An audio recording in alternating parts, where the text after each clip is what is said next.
What is going on, everybody? We are back once again with another edition of Wrestling Republic's daily broadcast. It is Saturday, October 26th. We're fresh off a sweet episode of SmackDown. I do have to shout out because I'm working in the middle of a huge UFC card right now. Shout out Max Holloway, the BMF. Go get that belt back, buddy. We're rooting for you, and we're going to watch that immediately following the show. So if you are watching both at once, make sure you stay on this one so you hear about SmackDown and then go back over to the UFC. But before you do that, I've got an esteemed panel with me today of co-hosts. And I'm stoked. One, first and foremost, I got to send this one out to Philadelphia, Pennsylvania. Guy's got the Liberty Bell on his head of opinions. Anthony Ricciardi, what is going on? Clark's contractually obligated to throw it to me first whenever we're on these.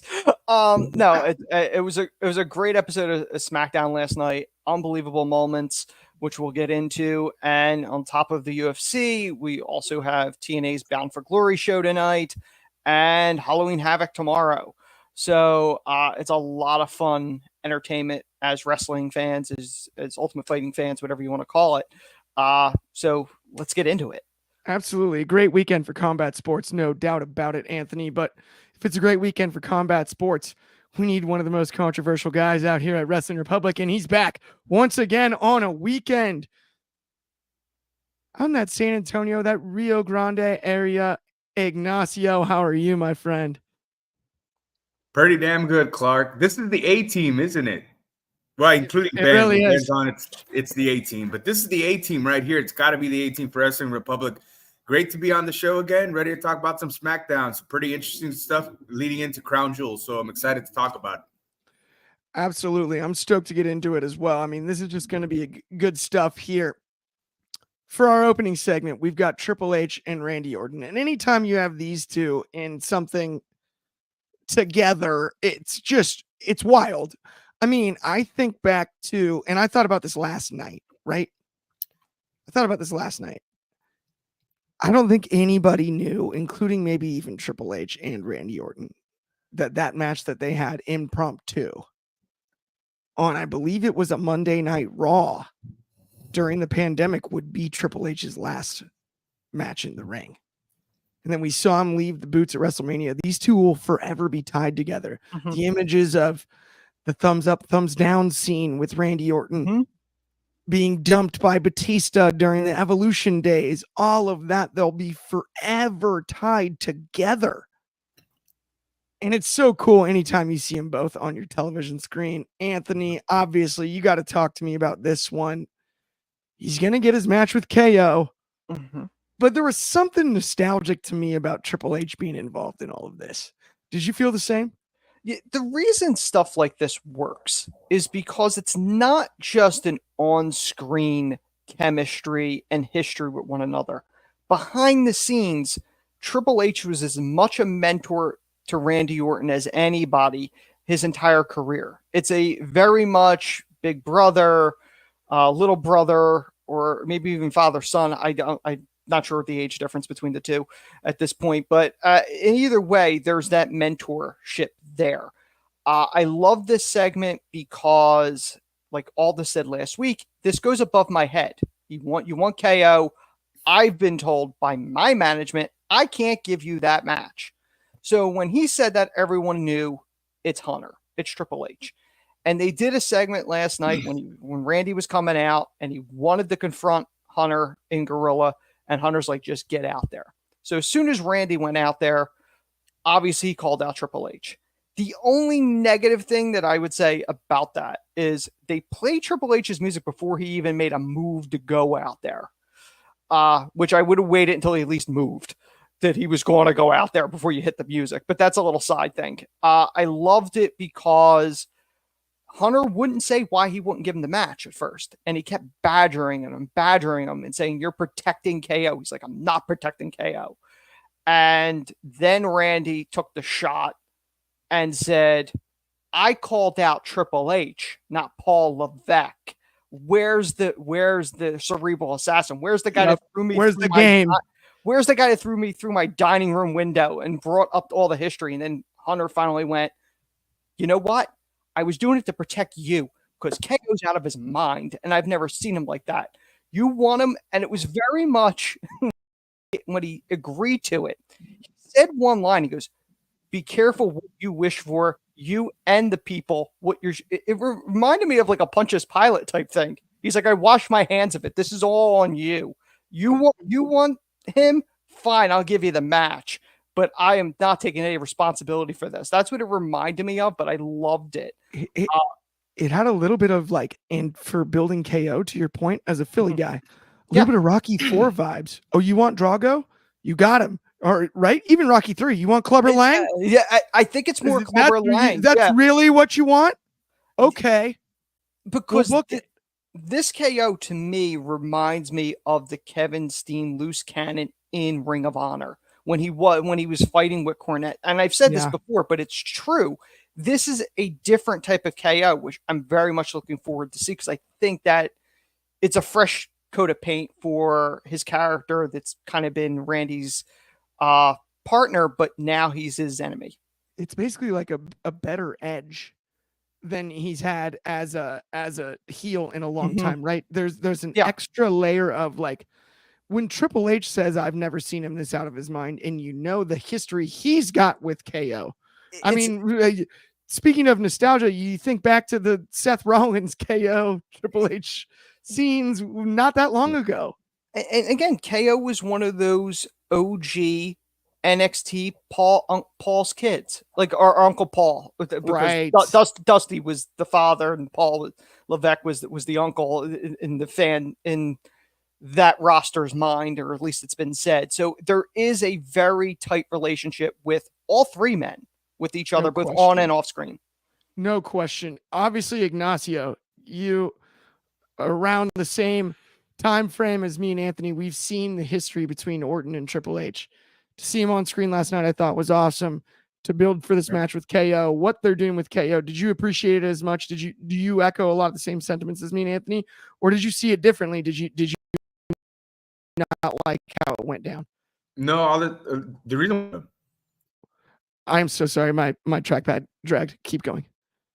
No, the reason why this is so good is because, like Anthony mentioned, is that all these people, they have good relationships outside of their characters and behind the scenes also. So that spills over to on screen. It makes for good television and good story, because Orton and Triple H, like you said, they've been working with each other for 20 years plus.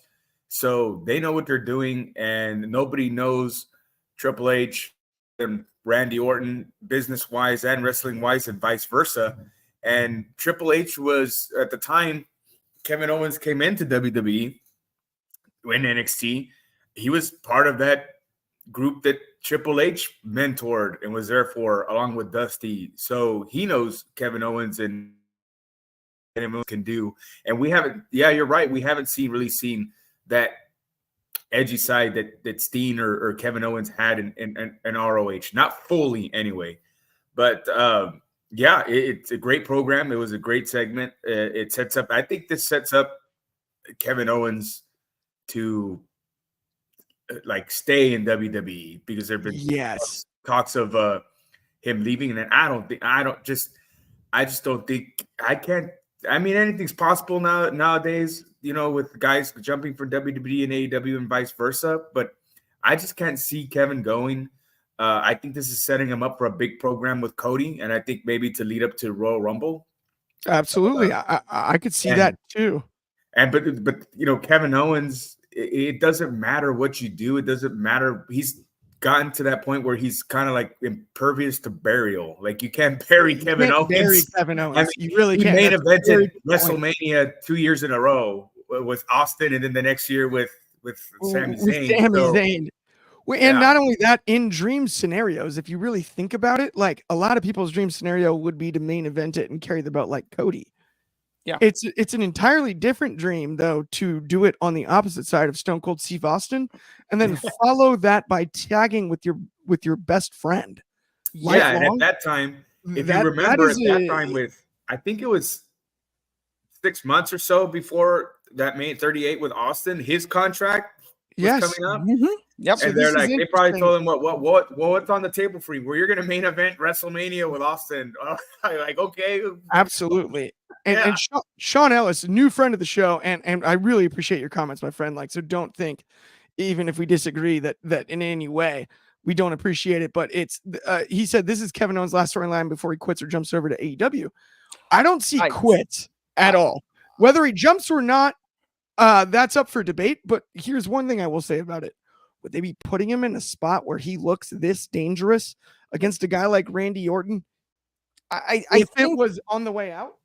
here's my thoughts on that. My thought is with that is that they wouldn't be putting him in this spot, even though they would have him maybe working with his guys on his way out of a courtesy thing because of all the years of service.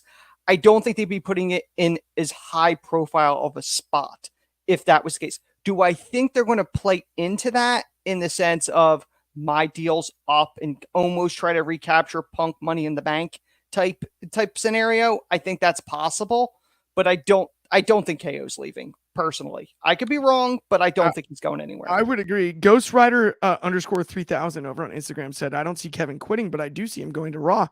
That makes sense too. Yeah. Quitting, no. If it's a contract expiration deal and there's something separate, okay, that's possible too. Kev Casque added, I don't think KO's leaving. This one from Sean Ellis, again, friend of the show, Sean. So I'm not even trying to knock you here, but he said Randy Orton is going to have to retire soon. I think that's what the doctors told him about his spine. And then they also told him the only way that you're going to be able to work around this is if you take a bunch of time off and you put on a bunch of muscle. And he did both those things. And he did them well. Yeah. And he looks to be he changed his body. He clearly changed his lifestyle in a way to be able to accomplish that. I think he added length to his career that doctors couldn't project. It's the classic Vinny Paz, the old school boxer that I loved. The doctors told me I'd never walk again. I said, you don't know the type of man I am. Then they told me I never box again. I said, you don't know the type of man I am. Orton's done a pretty crazy job of rehabbing and doing everything correct to allow himself to lengthen his career and wrestle as long as he like or his body will allow. And the biggest thing is there's a different person in charge. This person's going to give him the much lighter schedule to prolong his career. He's not going to put him on house shows. He's not going to put him on TV every week to wrestle. It's going to be reduced to prolong Randy's in-ring career. I mean, it's so true. The guy put on 40 pounds of muscle while rehabbing a spinal surgery. Like the rehab's hard enough. You have to lift weights on top of that while feeling crappy. Like, yeah, I don't think you do that if you plan on retiring anytime soon. Why would you? Yeah. To put that level of work in, I think he's got more time left than even the doctors would have told him. I think he said he wants to go another 10. Didn't he say that when he came back? I think he said like another 10. Yeah, he said 10. I believe was the exact number he said. Okay. I watched a little bit of the World Series last night. I watched most of it. I can't lie, but let's talk about the only game 7 we had because that was only game 1. LA Knight. Guest referee. Nope. We're going to get everybody now. Triple threat time. Nick Aldis steps in. This is Ignacio's segment, correct, Anthony? I'm sorry, by the way. I didn't do. Normally, I would know that. Ignacio, I'm going to you when it comes to this one. So LA Knight decided I don't care anymore as the referee, which I respect. I love that out of LA Knight. But now he's in trouble here because he doesn't have to get pinned to lose that belt. What were your thoughts on the match? And what were your thoughts on LA Knight's job as the lead zebra? I thought it was a good match. Probably out of the best of 7 series, if you want to call it that. And out of the 7, I don't think it was the best, probably the worst, but it was still very good if you get my drift. But it was a good match, but I don't like the premise of it. I didn't like the finish. I think we deserved more of a I did. I know. I get that they tried to further the storyline to get to Crown Jewel for the title, to make it the triple threat. But I just kind of feel like LA Knight's, even though he's the champion, he's kind of feels like the third wheel here. Like there's more excitement and story that people are about with Andrade and Carmelo Hayes, because they've had incredible matches on TV week in and week out.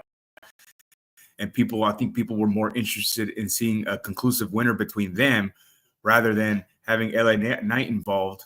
But people love LA Knight, so they love seeing him on TV. They love him on the microphone. They love it when he's in the ring. But to me, I like the story that we're trying to find out who's the best between the two. So one of them could be the number one contender for the U.S. title, because that's as real as a story as you can get, because in this competitive world sport, that should be one of the number one storylines of your road to the title. And that's what Andrade and Carmelo Hayes are trying to prove. But at the same time, I just kind of just think it's kind of weird that LA Knight is kind of in the mix. So he's kind of feels like the third wheel here. And I know they're trying to determine one contender, but man, I don't know. I like the match. I didn't like the finish. I don't like the fact that they're going into a triple threat. I wish we had a conclusive winner. That way we can have a good one-on-one match in Crown Jewel. But I'm not a triple threat guy. So. I agree with you. And I think you made a great point, though, about LA Knight feeling like the third wheel. In a weird way, had the best of 7 series felt more important than it did, which it didn't until we got to game 7, right? Mm-hmm. Until we got to match 7. It didn't feel as important as it should. And then match 7 did. Had he been more involved in the way that he was in the finish, maybe I'm cool with that, right?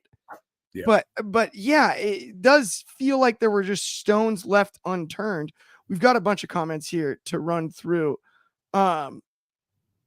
This is hilarious. Kafkaski said, FYI, if we have less viewers, that's because El Clasico is on right now, and I'm watching it on my tab simultaneously. Ooh. We appreciate you, Kafkaski. El Clasico is a big soccer game. Also, the UFC's on, so we're going up against a gauntlet of stuff, and college football in the US. We're going up against the gauntlet. We appreciate anybody that's tuning in right now. Sean Ellis said LA Knight's going to remain the Intercontinental Champion. I believe he meant United States. He's the United States champion. I believe he meant United States, but we'll just let that slide. No worries, Sean. Lock him too. I hear you there. No, Sean's good. He's been watching a lot of shows, and he's got great comments. I think that was just a and then Kafkaski did call the triple threat at Crown Jewel. He did a few weeks back in the comments, actually early. I got to give him credit as a commenter on this show. And I think it's because that's kind of a Triple H thing, in my opinion, because Triple H kind of came up in the era where those were becoming more often and prominent, those triple threat matches. Very true. Very true. I mean, I will say, I hear you on not being a fan of triple threats. I've always actually found it odd that it's no DQ in a triple threat, like guaranteed.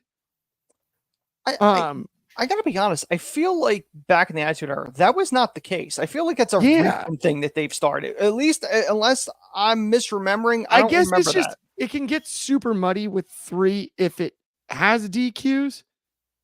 Not really. If one guy hits another guy with a chair, then the guy who got hit with the chair won.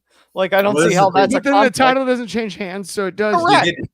If they did it the way they did it in Smoky Mountain back in Smoky Mountain, where you have two people have to get beat. Like, it's just not one fault of the finish. It's elimination rules.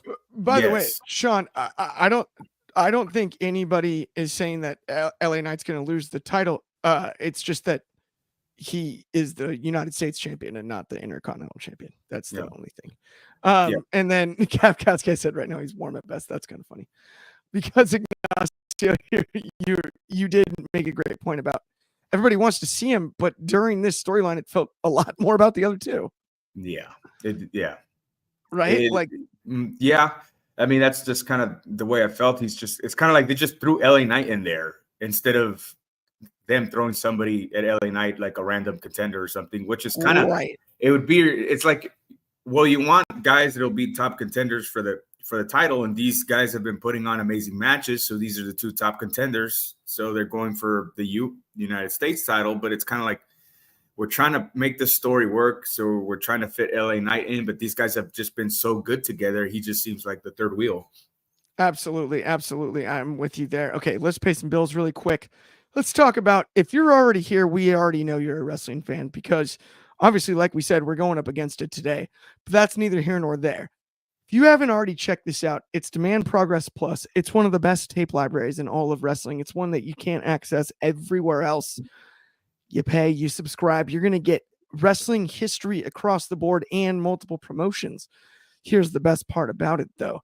If you use our code, Watch Progress 1, I'll repeat that one more time. Watch Progress 1. You're going to get 50% off your first month on Demand Progress Plus. Progress, Defy, TNT, multiple promotions, the whole tape library, live shows, pay-per-views, all of that. We've got big stuff coming up. Chapter 172, all kinds of things. You're a wrestling fan like us. I assure you, Demand Progress Plus won't let you down. 50% off. Who would that hurt? Absolutely no one. Now let's get into some things that might hurt. This one hurts. So Naomi beats Candice LeRae in what is essentially a squash match. Anthony, can you bring me some justice? Because if I remember correctly, did Naomi not pin the champion in the last 60 days? What are we doing here? I gotta be honest. This is a non-topic topic. It's just like you said, it was a squash match. It's kind of funny. Candice LeRae is technically the speed champion on a program that I don't watch, and I don't, because I don't do Twitter. But it's a continuation of the story of Nia and Tiffy, and now they're adding Candice in there to, I guess, make Tiffy jealous. I don't know exactly why. I'm glad that Candice is getting used, but I don't know where this goes. And right now, I don't know if I really care. They haven't given me a reason to care where this angle is technically going, but I'm at least willing to give it a chance. But the match was what it was. It was nothing special. It was a squash. Bailey did a run-in. They did a whole thing. I don't think it's an important chapter in wherever the story is going to be. Yeah, that's the frustrating part, too, is there's a lot of talent in this match.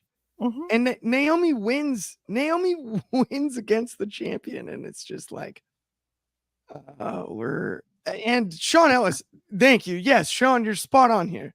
SmackDown is lacking using their women talents on the roster, and I kind of agree because I think Bianca Belair and Jade are as good as anybody, but we see them as much on NXT, and they're not in the title picture. I think the title picture is fine.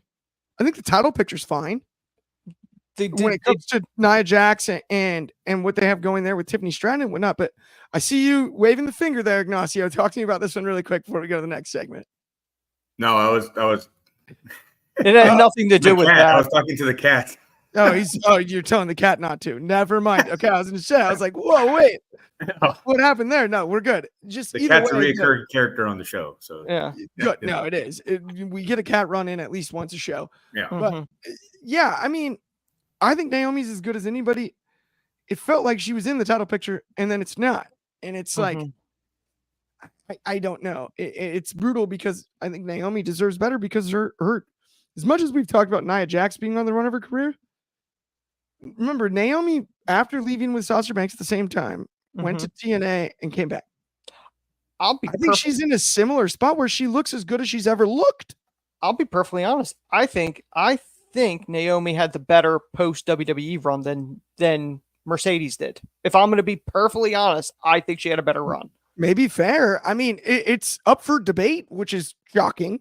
I mean, Mercedes obviously isn't done yet, so that's tougher. But at least if we're going in the context of the amount of time, the amount of time that segment of time, yes. Then I'm with you on that. Speaking of amount of time, I think we just go to this last segment because we can really talk about some stuff because it's basically two segments in one. Yep. So let's move along to the Motor City Machine Guns. Boo, Detroit. Sorry, I'm a Chicago guy, but the Motor City Machine Guns. But the deep dish pizza thing, that's not them. That's between you and them. That's made up. That's made up. Either way, that's a recent thing. And now we've lost fans from Detroit. So they win the titles, plural. Sorry about that, plural. More than one. They win the titles. There's always this dispute with you. Victory. Victory in match one against against do it yourself, right? And they did it themselves. And then by the way, there might not be two cornier acronyms than do it yourself and GOD. Like Gorillas of Destiny sounds really cool, but the fact that everyone always goes God, GOD, it's like, come on, guys. That's a layup. Come up with something more clever. At least MCMG, I gotta admit, is clever. It's good. Motor City Machine Guns. I like it. So these guys look like the tag team workhorses that I've been begging for like 6 months. That's why I wanted to start this segment that way. I've been whining about the tag division in every promotion for like a year now. And the Motor City Machine Guns were like, how about 2 defenses in one night? How about that? Let's start with them. Let's start with the Motor City Machine Guns. Let's keep the bloodline other than the 2 that they defended against out of this. And then we'll talk about that. Anthony, I'm going to start with you. You're wearing the Guns shirt. Yes. Guns were out. Yes, they were.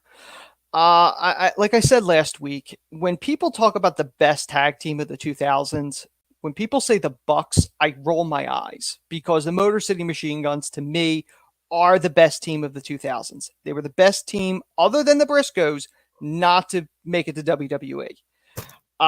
When you look at Alex Shelley, to me, he is his generation's William Regal in the sense that behind the scenes, he was instrumental in mentoring a wide variety of talents as they were coming up in the business. And he didn't advertise it. We only know about it because the talents talked about it. Gargano talked about it. Danhausen's talked about it. A number of them have talked about it. Saban's another one of those talents.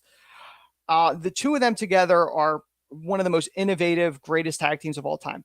They're the only team, to the best of my knowledge, to hold tag titles in New Japan, Ring of Honor, TNA, and now WWE.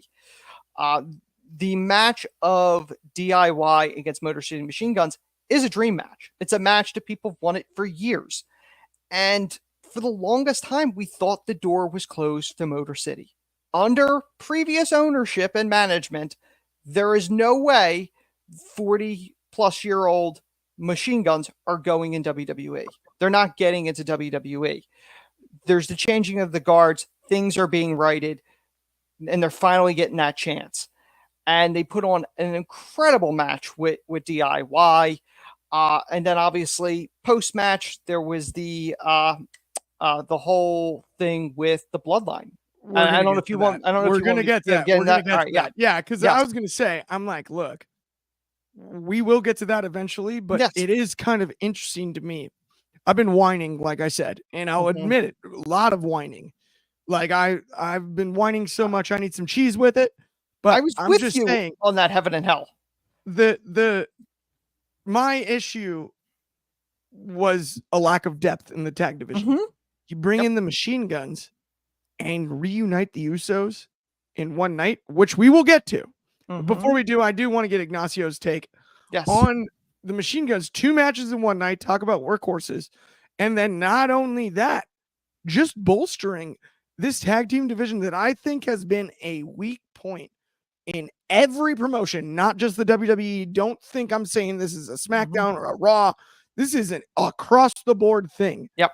What happened to tag team wrestling? It was in a great spot 4 years ago. This felt like a night for tag team wrestling, and I really appreciated that. Did you feel the same about that, Ignacio?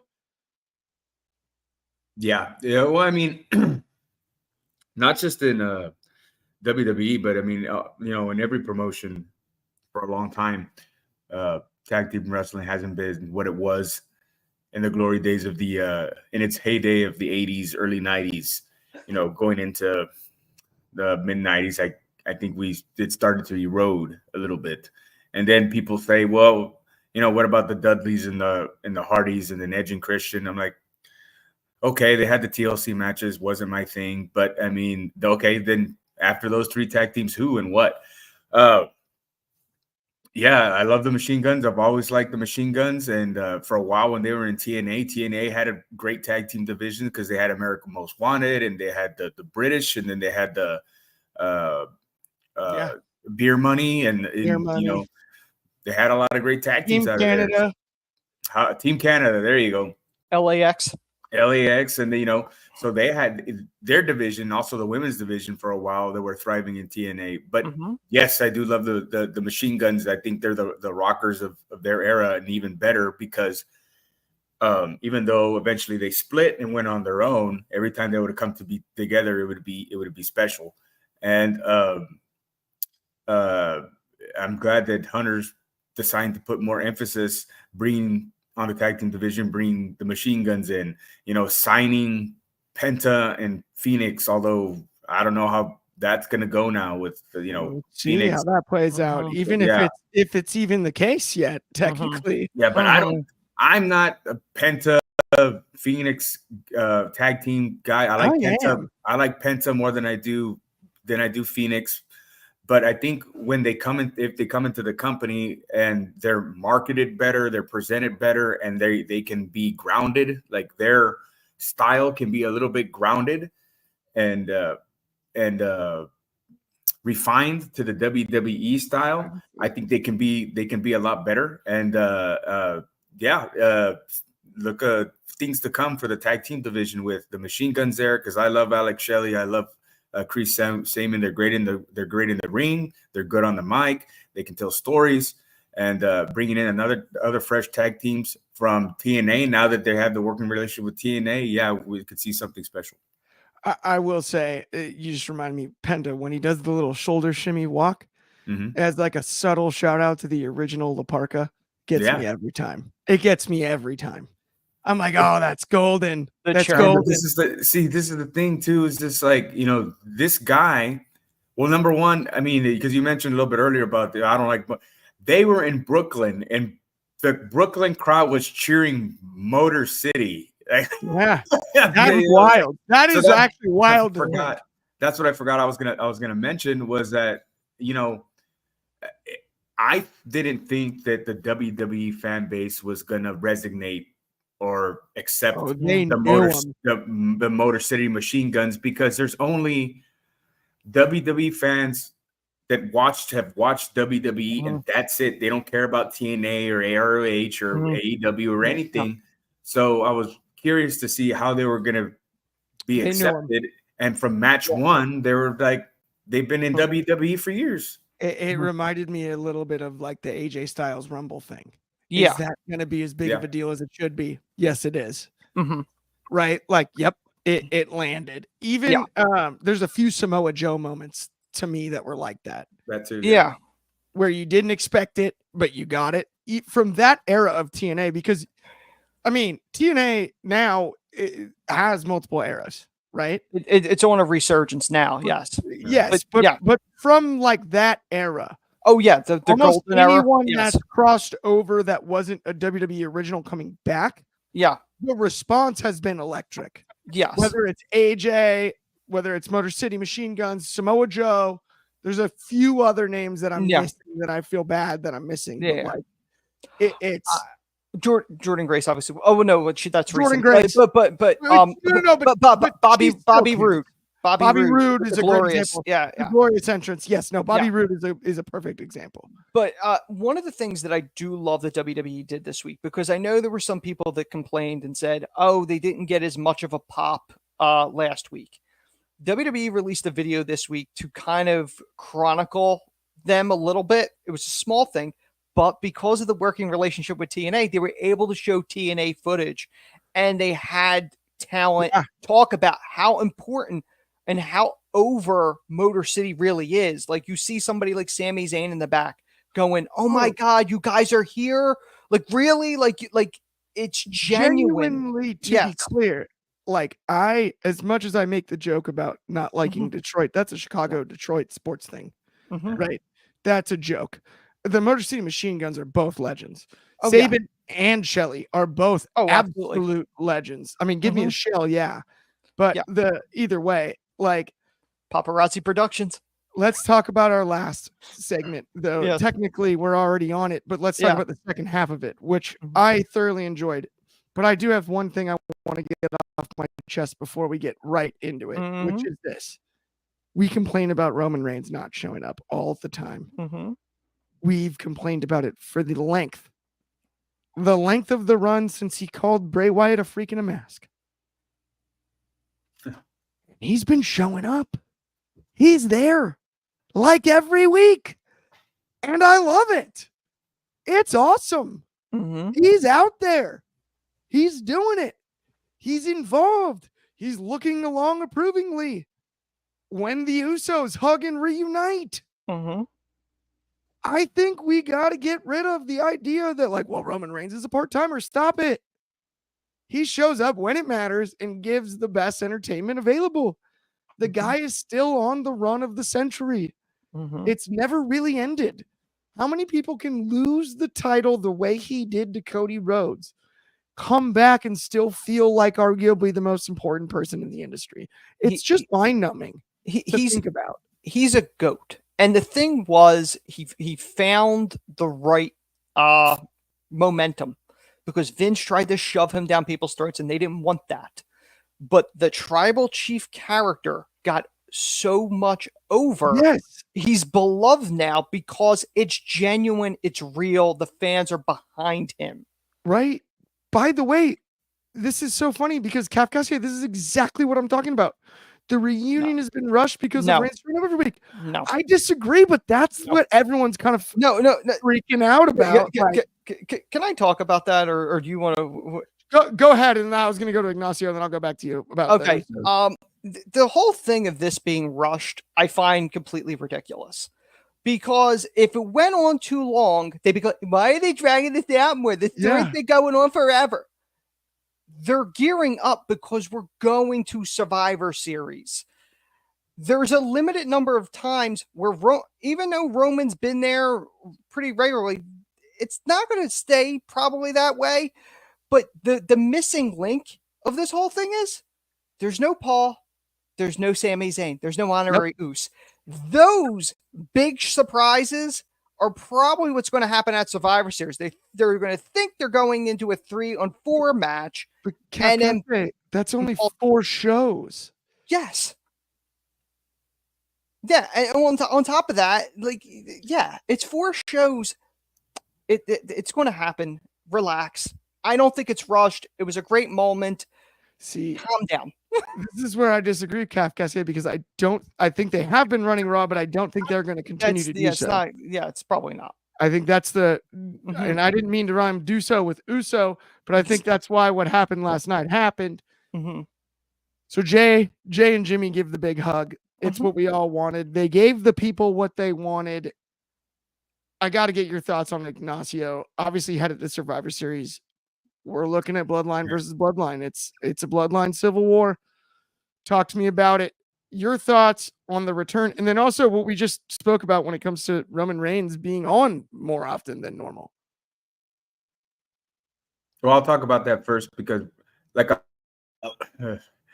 it's like during his title run, people will be like, well, he's not on TV. And, you know, number one, like back in the day, and I get it, we didn't have a weekly show when Hogan, you know, was on his run. You know, they had Superstars and Challenge, but those were syndicated shows and pre-taped and all this stuff. It wasn't like when Raw and SmackDown was on, what finally came to be, right? And they were going live every week. But whenever you saw Hogan on a show, it was special, like a Saturday Night Main Event, right? So I wasn't mad that Roman wasn't coming out on every show, because when you saw Hogan back in the day and you saw him wrestle, you saw him do a promo or something, you know, it was special. It was a big deal. So when Roman came on the show, it was special and it was a big deal. So to see him on TV more often, yeah, I like it. But you got to remember, bro, the guy, and we've like nobody really talks about his remission and all that stuff. But bro, the guy has leukemia. You got to remember, Yes. you don't know how that affects him. You know what I mean? So that might have probably played a big part into why he wasn't on TV as much back then. Maybe he feels better now, but other than that, the reason why he's on the show as much as he has is because they're building to Survivor Series. And the way I feel about that is I don't like it very much. I like it because it's a good story and I like it, but I don't like it for Jey Uso because I think he was doing pretty good on his own and he has his own fan base, like away from this Bloodline storyline. And I get it. They gave him the title to take it off of him to bring him back into it. But I was saying before, if you ask friends of mine before even this whole Bloodline thing prior to 2020, the Jey Uso, between the two, him and Jimmy, had more personality. And I thought he was a little bit better in the ring, that he could always go on his own. And he's shown a lot of promise. And then they kind of drag him back into this Bloodline storyline. And I'm pretty sure he doesn't mind, right? But at the same time, he's like, man, I was on my own and I was doing good. I got my own fans. I got my own merch. I got a title run out of it. And now I'm coming back to this. So after this is over, like after Survivor Series, well, then what's next? So I can't lie to you, Ignacio. I think a lot of the same things, but then I also think about Jimmy. Mhm. And isn't that what Jimmy was the whole time? So think about the triangle ladder match that was supposed to happen at WrestleMania 36 at Raymond James Stadium that ended up happening at the Performance Center. Mhm. Yeah. It was Jey Uso that couldn't compete. Jimmy competed alone. That's when he hurt his knee, was in that match. Yeah. A lot of people don't think about that, right? It was a singles triple threat match for the tag team titles, the only time in WrestleMania history. I think it'll be the only time it ever happens. Yeah. Be the last time, yeah. Hopefully. I think it'll be the only time we ever see that, period. Mhm. Jimmy Uso tore his ACL in that match. Yeah. And during the length of Roman Reigns' huge run here, who did they call the right-hand man? Jey Uso. Mhm. Who did they give more than one title shot to? Jey Uso. Mhm. Who pinned Roman Reigns? Jey Uso. Yeah. When they were growing up, they're identical twins. Who won Prom King? Jimmy Uso. Who won Homecoming King? Jimmy Uso. Who was captain of the football team? Jimmy Uso. Mhm. So if I'm Jimmy, I'm thinking the same thing that you kind of just presented about Jay, Mhm. given the context. Yeah. Jimmy never had his shot. Mhm. Jimmy, just as good, just as identical of a twin. Same moveset, same guy. Jimmy stuck by him the whole time. He's not the right-hand man. What's he, the left-hand man? That's not right either. Mhm. If I'm Well, I think- Jimmy, and that's what bothers me about that match at WrestleMania 40, not to get way too in hindsight. Mhm. That should have been a way bigger deal, and I understand Jay winning that one, Mhm. but Jimmy's side of the story was never truly told because Jimmy was out with the knee. And so Jay blamed Jimmy for losing his I Quit title match because he quit for Jimmy. Mhm. Jimmy limped down with a knee brace on Mhm. to try to help him inside of a Hell in a Cell against the nastiest guy in the game, Roman Reigns. Mhm. Like, there's a lot of Jimmy story to be told. And Mhm. to your point, Ignacio, I get why Jay would be bitter about being pulled off, and I get that he was on a run of his own with that IC title. But there are Jimmy chapters here that need to be told too. That's at least my thoughts. Anthony, I'm going to go to you next though, because obviously we got to get the Uso reunion and then everything that we just sort of unpacked there. Yeah, I mean, listen, here's the thing. When any tag team, there's always one major star and one other one. There's always a Jannetty, there's always a Matt Hardy to the Shawn Michaels and Jeff Hardy. Jay is that Shawn Michaels, Jeff Hardy, at least for now. We'll see with Jimmy. But at the end of the day, people are saying things that are rushed. I don't believe it was, because at the end of the day, they're twins. They have a different bond than anyone else can understand. I don't have a twin, so I don't know. But from what everyone says that has twins or grew up with twins, there's something unique there. And regardless, they're brothers. and if your brother needs your help, even if you hate them at any given point, as the last time we saw them getting speared off of a stage at WrestleMania 40, they're going to step up and they're going to be there for you. Even your best friends, if you have an argument with somebody and you need them, chances are they're probably going to put their problems with you aside to come help you. It's a family drama. It makes sense that he would be pulled in for this until it wraps up. And then Jay's going to launch right back into a solo career. Probably will include a world title. I think it's a great moment. Jimmy could possibly go for a secondary title. Again, we're at WrestleMania time, so it's going to lead to Usos Early Gorillas. Mania season. That's a great call. I mean, it's what it is. We're gearing towards Mania. It starts earlier and earlier. It's almost like Christmas decorations in stores. It starts earlier and earlier every year, and we're now into that mode.